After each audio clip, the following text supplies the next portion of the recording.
proper assessments here It's sub base kasi for a million. it's Let's let's let's see. be real. Let's be real. It's sub base for a million first pick. Yep, there Ano we yan go. na nga. Yeah. Port? Napakalakas Really? ng pinakita nila ng sub-base. Pero yeah, Port coming up from Rhea 7. Oh. I'm not sure if that's a good pick as we saw. I mean, As we were talking about Zerk, right? With the Spider-Man plays. Maybe this time naman ngayon, Rhea 7, nalaman nila na kaya pala na gawin ni Zerk yan and they might be ready for it this time around. that's ballsy though. Galing sa side ng V7 to pull out yung port. Especially knowing na yun nga, Million is familiar dito sa mapa na to. They look so comfortable, especially pagdating sa kanilang BL side.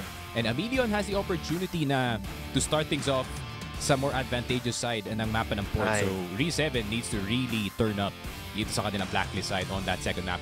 Sub-base is expected kasi yun nga yung mapa na yun nga, Lakas eh. a million that they got the 10-4 score dito sa SPK again. So I think they're just going back to their comfort dito sa sub-base and Ankara. I would say familiar territory for both para sa dalawang teams natin. I've seen some scrims from both sides that they also play itong Ankara map, but it really depends on who shows up dito sa map 3 if aabot tayo ng map 3. Makita natin dito, no, global risk side lahat ng gabawunta sa A Million Gaming. So, if anything,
Itong si Poging being aggressive para sa kanyang team, then you're gonna have a lot of trouble dito sa sub-base, no? And sub-base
advantage that Re7 has, at least going into this first half, is sila naman ang nasa BL side. Sila naman ang pwedeng biglain ng kanilang kalaban. They can show yung kanilang set strats or kahit anong strategy na meron sila, pwede na ipakita sa kanilang kalaban at pwede na naman mabigla. And A Million Gaming, if they are able to get enough rounds dito sa BL side, then baka mabigla ang A Million Gaming. And joke lang po yan yung sa nakita nyo dyan sa screen. It's just a little bit of a parang ano pa pwede tawagin? Testing. We're just testing the ping. Yeah, just in case.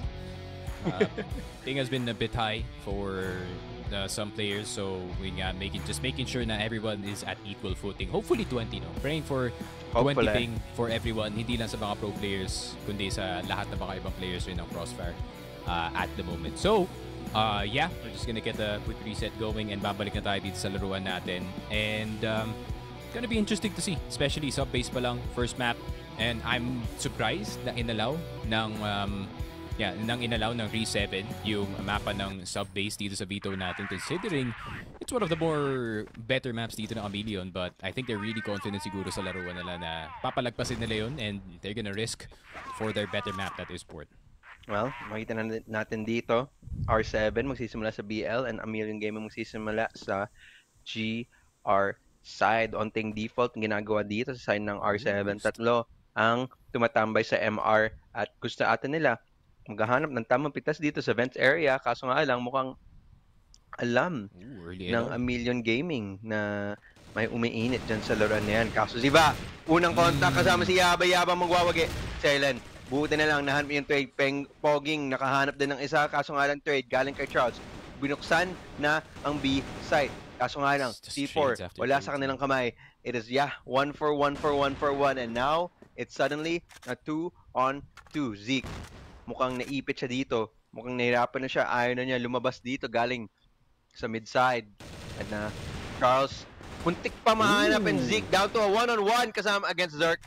Grenada, meron. Pwedeng itapon dito. Kaso nga lang, si Zerk nakalagpas na. Si Zeke ang kukuha ng unang round dito para sa side ng R7. Yep.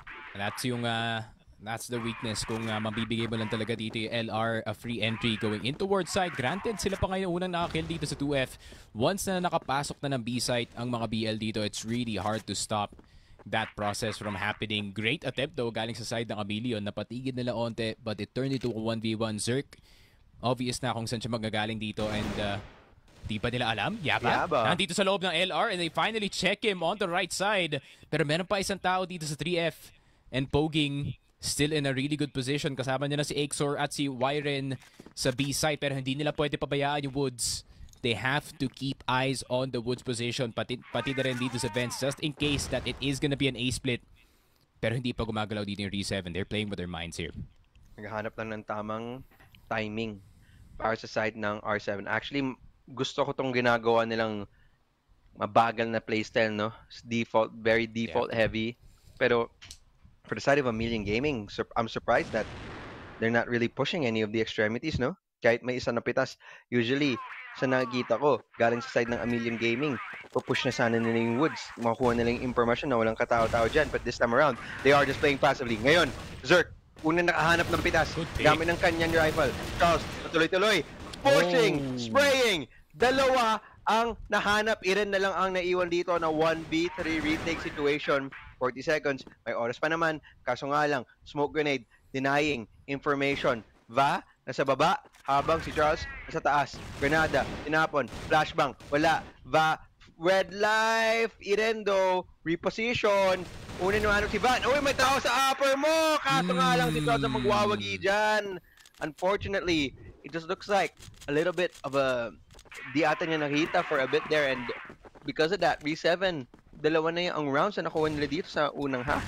Yeah, Charles is on fire sa start ng game natin, and unfortunately para kay Poging, I think he was so locked in dito sa passage natin na by the time na nakapasok na si Charles dito sa 3F, he didn't really notice, and he noticed a bit too late. Nakapatay na siya ng dalawa dito, forced to go down unfortunately, and 3F as an angle in general, no, dito sa B-side is really, really overpowered. So you may kita mo talaga na madalas dito sa GR that there is gonna be a player in that position, but the PL can also use it as long as you know your parkour sa mapa na to.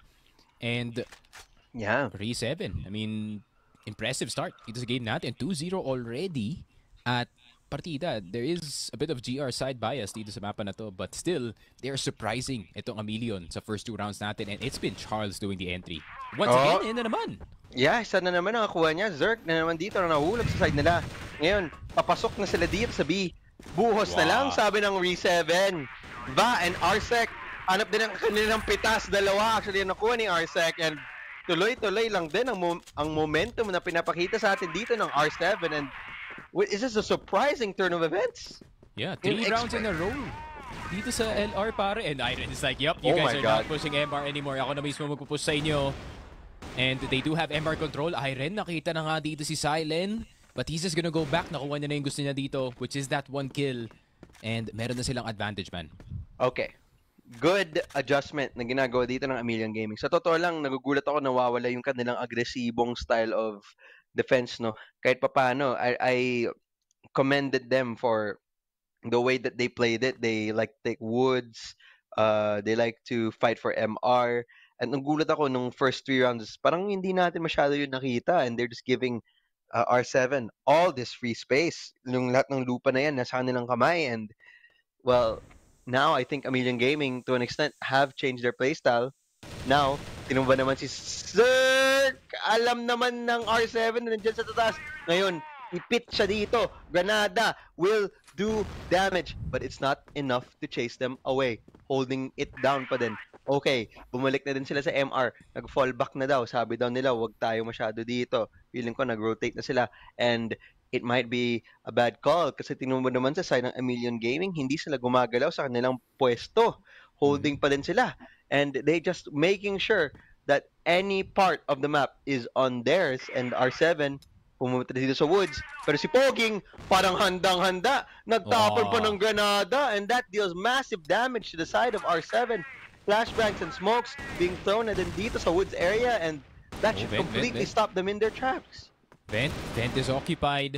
Yun lang, Axor nakuha na nga si Arsec. Zeke getting si Axor. 1-for-1 trade, pero meron pang isang tao na nasa luwag. Poging has to defend with his life.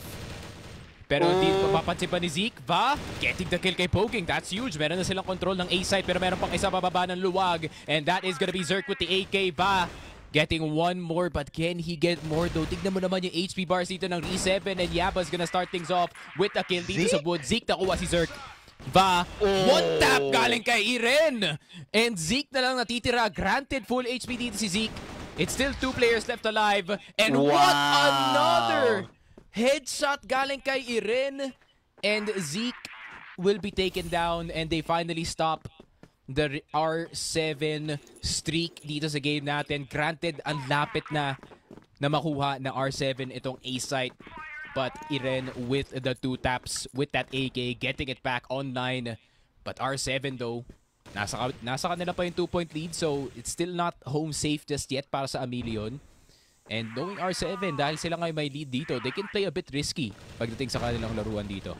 Akalanin mo, no, para sa side ng Amelion Gaming na they would have that hold really well, but or rather, sa side ng Re7, they would have that hold really well kasi na si Zeke napaganda ng kanyang pwesto dun sa window sa taas. It wasn't apparently enough. I don't know if he just whiffed a couple of shots there, but it really mattered a lot. And this time around, Iren, kahit na flashbang siya, 3 ang kanyang nahanap. Isa pang flash nangyari. Arsec, nahanap niya yung trade. Galing kay Zerk, and Arsec, gusto lang niya pumasok dito. Headshot, 1 tap. Sniper! Wala din siya nahanap in Amelion Gaming. Tinigilan na nila ang momentum na pinapakita sa atin ng Re7. And ngayon, ang pacing na sa kanilang kamay. Yep. Iren had one job there, man, and that is to defend itong luwag. And dahil nga, sobrang secured na yung luwag dito para sa side ng Amelion, pwede na umikot yung mga ibang members ng kanilang squad dito to overtake itong woods, to gain that flank, to gain that pressure. And what a play galing kay Iren. I think it was his flash initially actually na tinapatan na rin yung flash ng kalaban dito and they were both blind in the process, but Iren spotting the name first, getting those 3 headshots, really good dodge. Pero titignan natin, ano bang gagawin ng R7 differently? Pero Iren, tamang reposition lang, hindi siya kita dito sa smoke. They're trying to scan. Pero Iren, nakita na si Charles sa loob ng smoke.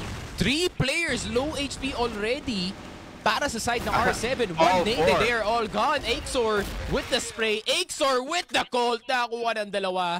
Silent na lang natitira. The veteran ng R7. Let's see what he can do. Pero Yaba nakaikot na agad. A million with 3 points on the board. Nakabawi na sila agad dito sa GR. Ang galing. The adjustments galing sa side ng A Million Gaming. Hindi talaga sila magpapatalo dito. Especially the GR side to. Alam natin may pagka-GR side itong mapa na to. Based off the statistics, and A Million Gaming, ayaw na nila magbigay ng isa pang round dito para sa side ng R7 any longer. Finally, nakikita na natin yung mga agresibong plays na ginagawa nila. Kaso nga lang, MR, pinaglalabanan netong dalawang teams. Charles, hand of trade, Silent, and yung buhos galing sa side ng Re7. Nakapasok na sila dito sa B-side. And the space all on their hands. 2-on-4, Isor tsaka si Iren. Tingnan mo ba naman, ang dami pa nilang kailangan i-clear dito. Kailangan pang hanapin yung kalaban nila. And napakahirap to kasi pwede naman sila manggaling kahit saan dito sa mapa. Pwede pa manggaling sa vent and they're wary of it. Now, retake, starting take. Kaso nga lang, oras, mababa ng pababa and spray down lang with the crossfire na ginawa ng Re7 nung part na yan. And kung ako, sa side ng Re7, 4 galing sa BL side, well, okay na yun sa akin. And for sure. Well, MR, laban agad, pogging, finding one, and I think that will slow the pace down. Yeah, and yun nga yung reaction ng A Million palagi, no? Pag merong LR push na nangyayari galing sa side ng R7 is to push itong MR to get them out of that position. Pero tignan mo naman si Yaba, napaka-aggressive, hindi sila nakatingin sa outer. Somehow Yaba dodges a headshot. How does that happen? Yaba, buhay na buhay pa rin. 3 members low para sa side ng R7 pero lumalaban dito si Arsec. Nakuha na si Poging. Zerk gets one in return. Nakuha na nila yung C4 ulit pero aware itong A Million na meron pang tao na nasa loob ng warehouse. Yaba at Iren nakuha ng dalawa. And Arsec, the only one left alive. Nakuha na rin si Yaba but I think that's just the bonus that he's gonna get as he's getting pushed dito sa compound. Okay. Hindi yun lang. What can he do, man? Storage is already occupied. Papunta na nga dito sa RS si Zerk. This is... Ipit na siya. Ipit na to. Arsec, ilan ba makakuha mo dito? Wala. And there we go, A Million Gaming. Eventually, nakuha nila yung punto na yan. And, well, this last round, kung nakuha ba naman nito ni R7, it's just a bonus at this point. And A Million Gaming so desperately need to take this round or else mas mahirap ang kanilang BL side. And A Million recognizing yung weakness nila dito sa LR. They've lost there multiple times. Kaya nag-aggressive na naman sila dito. But it's an A-take. It's an A-take pero Iren hindi siya nakaharap sa luwag. Instead, he's playing sight with his boy Yaba dito sa CR. Silent with a double kill on his AK. Zerk getting si Zeke but it's a 3v3 man. All they can do is plant and hold na lang dito pa.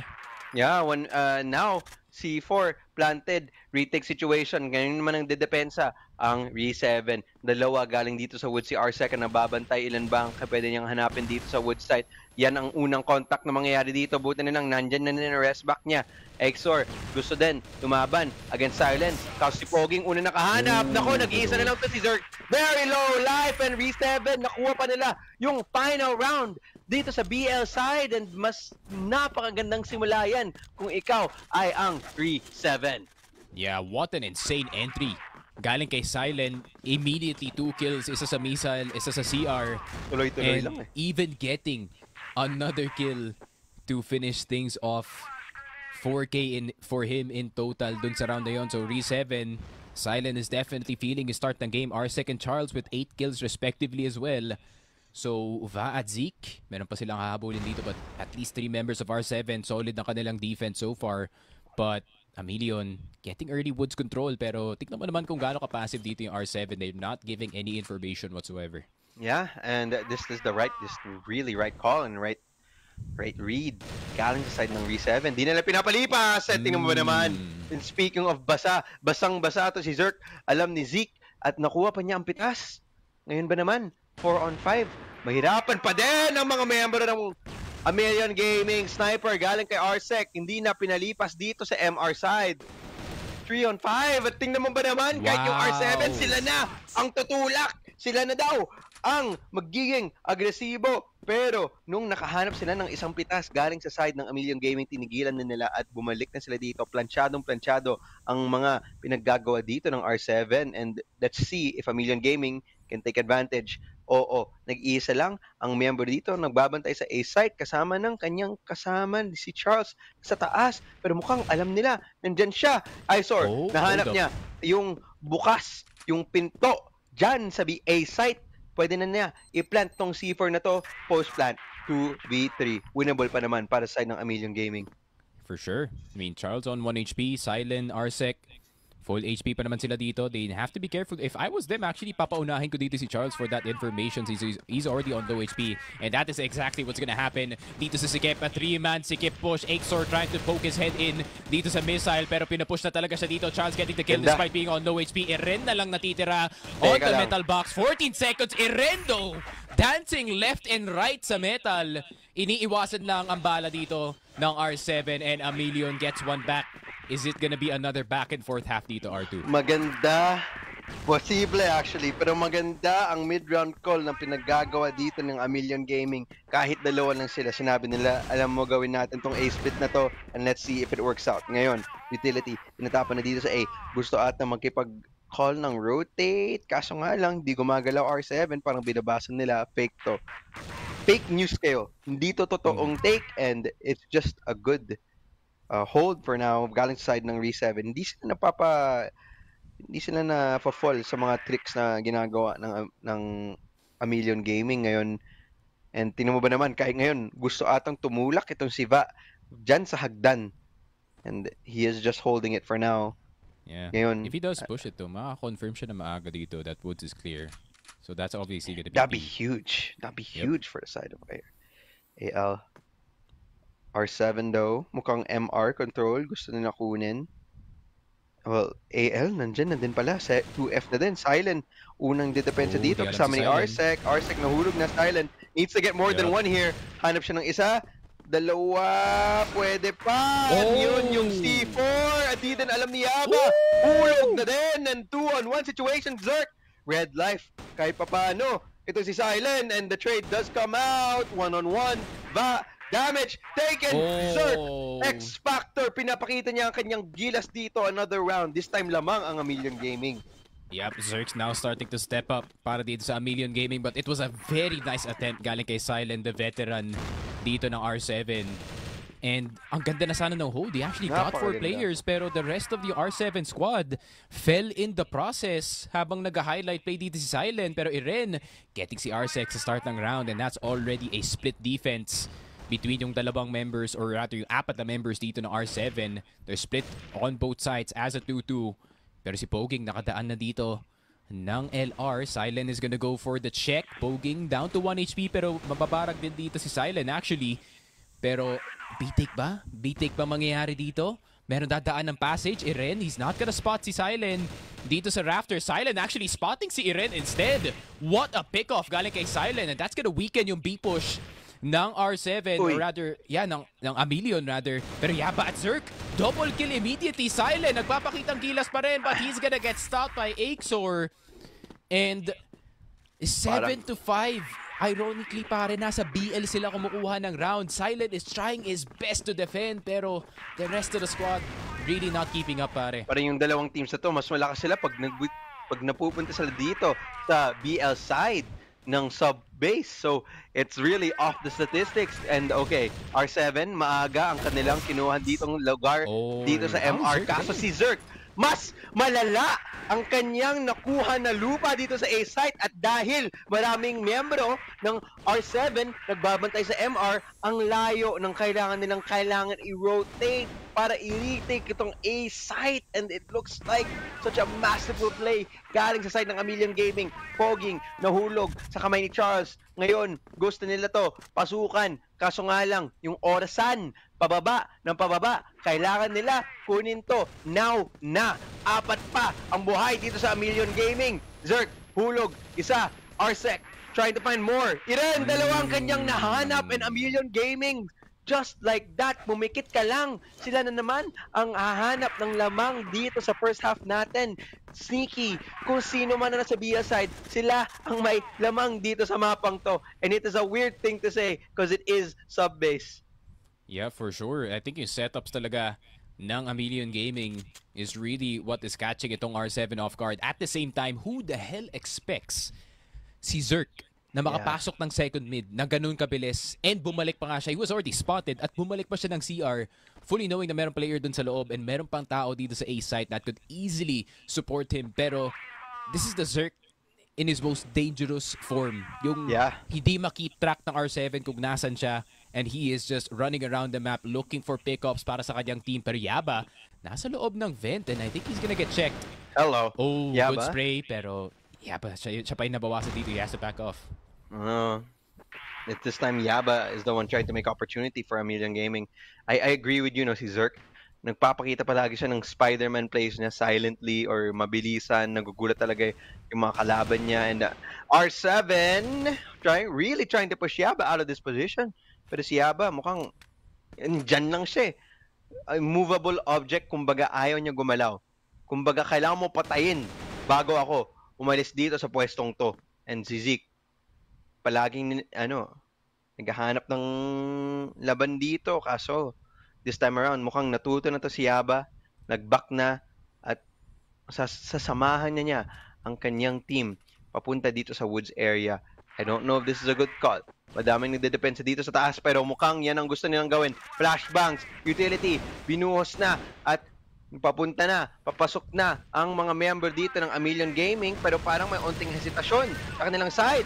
It's not hesitation, it's proper use of utility. Isor, hanap ng kanyang popcorn. Si Vaden nakahanap din ng sarili niya. Kaso nga lang, ito na, counter buhos na ginagawa dito ng R7. Hindi anda ang A Million Gaming sa buhos din ng R7.